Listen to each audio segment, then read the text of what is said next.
So mga dol, dito tayo ngayon mga dol, repair tayo ng starter. So check natin yung baterya, okay naman to kahit na madumi. So nandito po yung kanyang Startec solenoid, yung kanyang start relay. So ito live, ito po papunta ng starter natin. So sinubukan ko kanina, so wala talagang start. So mga dol, ito po yung dito po silalim yung starter nito, no? 8DC 11 po to, 8DC 11. So dito po yung mga dulo.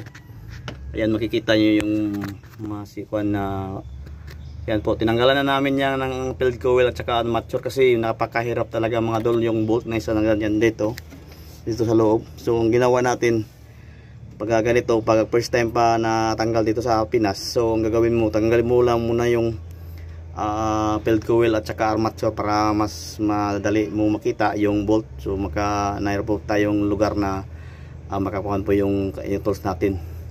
So tatlo po yung bolt diyan silalim, so hindi natin masyado makita dito yun. So silalim, tanggal kayo ng starter na ganito 8DC11-2. Yan po mangyari, tanggalin mo muna yung kuan mga dol, yung kanyang field coil at saka armature. So yan lang po, papunta na natin yung kanyang field coil kung ano bang nangyari. So ito po yung kanyang sinasabi ko kanina, field coil at saka starter sa ating nanggal natin ng starter, no? So nauna talaga yung pag ganito na sasakyan yung sa 8DC9 o 8DC11, unahin talaga natin tanggalin yung field coil, yung field coil sa kakuan kasi hindi nyo masyadong makita yung isang bolt sa taas. Tatlo po yung bolt matatanggalan natin dito sa kanyang starter, no, sa kanyang housing. So ngayon ito lang muna ang tinanggal natin. So yung sinanggal ko, so ang kalahati nito nandoon pa sa engine, so tinanggal namin maya lang. Okay mga dol, tingnan natin mga dol, ito po yung sira, oh. Ayan. So kaya tsaka yung carbon brush. So okay pa man yung kanyang brush holder, sa na-repair. Nakuha ko naman yung nag-spark na bronze kaya ito galing. So siguro ako mga dol, butas na naman yung pulsa ng may-ari dito kasi mahal talaga to dito eh. Pero kahit anong mahal, basta kailangan talaga natin gamitin, hahanap tayo ng paraan na mabili. So ang replace natin dito mga dol,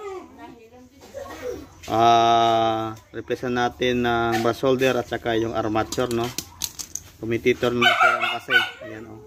Ito na ang kanyang, maliit na talaga yung carbon brush. Napakatagal na talaga ito mga dol, mga more than 5 years na to na hindi natanggal, surplus Japan pa. So ito na nangyari mga dol. So lang ito mga dol, replace lang tayo be. Nasaan yung kanyang kuwan? Ito yung kanyang Bendix drive dol at saka Startec solenoid na tatawag natin mga dol. Alam, napakadumi. Siguro hindi marunong magaligo yung driver nito. Ano, tingnan niyo mga dol, napakadumi. So yung sa loob okay naman mga dol. Kung sa labas lang medyo madumi-dumi. So kailangan natin ng konting pasensya nito.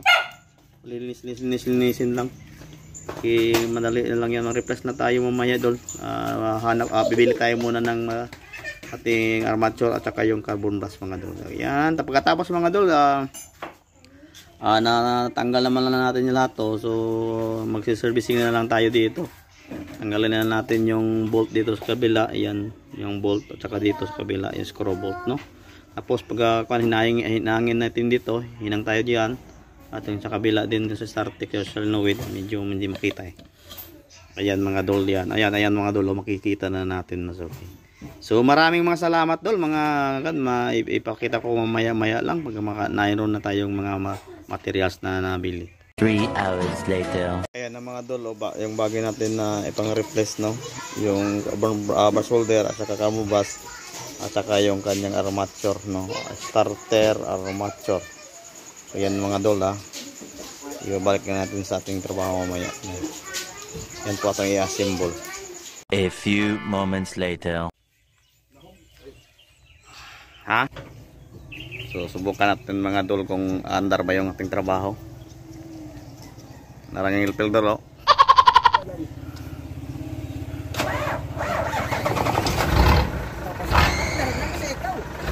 Okay na dol. Mandar na mga dol lang ang ating trabaho.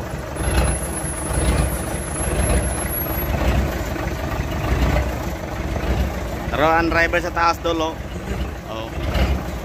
Diba? Shout out sa driver, Tata Inting. Sa helper, shout out. Shout out ka sir.